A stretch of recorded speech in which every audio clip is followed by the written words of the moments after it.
Good morning from NASA's Johnson Space Center. This is Mission Control Houston. It's Tuesday, August 22nd, 2012.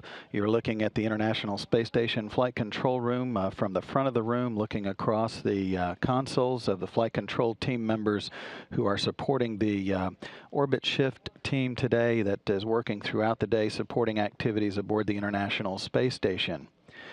In the room today overseeing the team is once again Flight Director Brian Smith. You see him there in the white shirt. He is joined on console by veteran astronaut Anna Fisher. She's serving as the spacecraft communicator, or the CAPCOM. She is the voice link between the flight control team and the crew aboard the International Space Station. The space station currently tracking about 254 miles above the Earth, tracking northeasterly across Bolivia. We'll pass high above Brazil and then out across the Atlantic Ocean. The next coastal crossing, the northwest coastline of Portugal.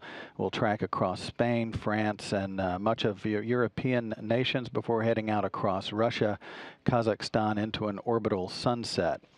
From this vantage point, the station is circling the Earth about every 92 minutes, offering an orbital sunrise and sunset to the crew members aboard the International Space Station that make up the Expedition 32 crew.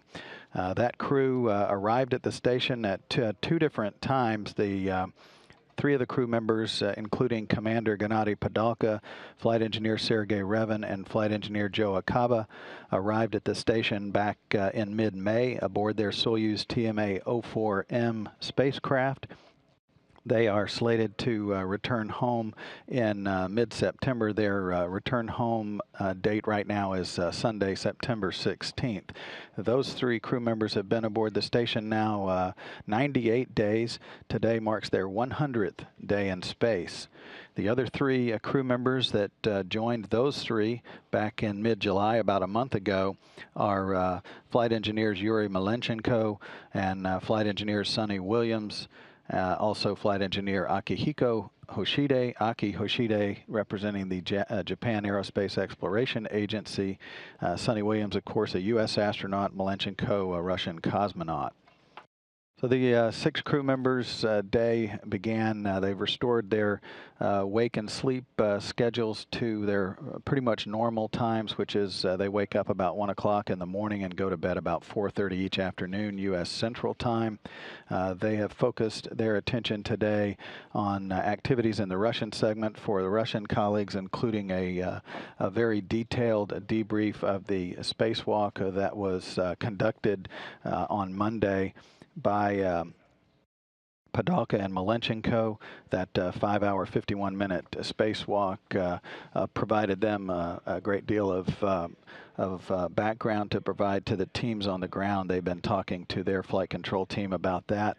In the meantime, Sonny Williams and Aki Hoshide, who will be performing a U.S.-based spacewalk on August 30th, are back in the U.S. airlock Quest.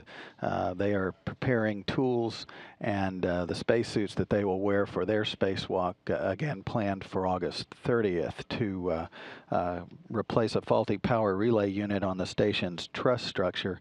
They'll also route some power cables for the Russian scientific laboratory that will replace the Pirs docking compartment, and they'll also remove and replace a failing camera that's out on the Canadian provided Canadarm2 robotic arm that makes up the station's robotic work station on the outside of the complex.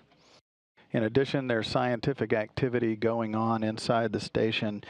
Joe Akaba's been working pretty extensively with another experiment in the U.S. laboratory, the BCAT experiment, which is the binary colloidal alloy test. The test today is the colloidal science on the International Space Station supporting the Canadian science mission aboard ISS, known as BCAT C1. So he's been working very detailed activities associated with that in support of that experiment. So a busy day for the crew aboard the station as they head through their midweek of activities aboard the orbiting complex.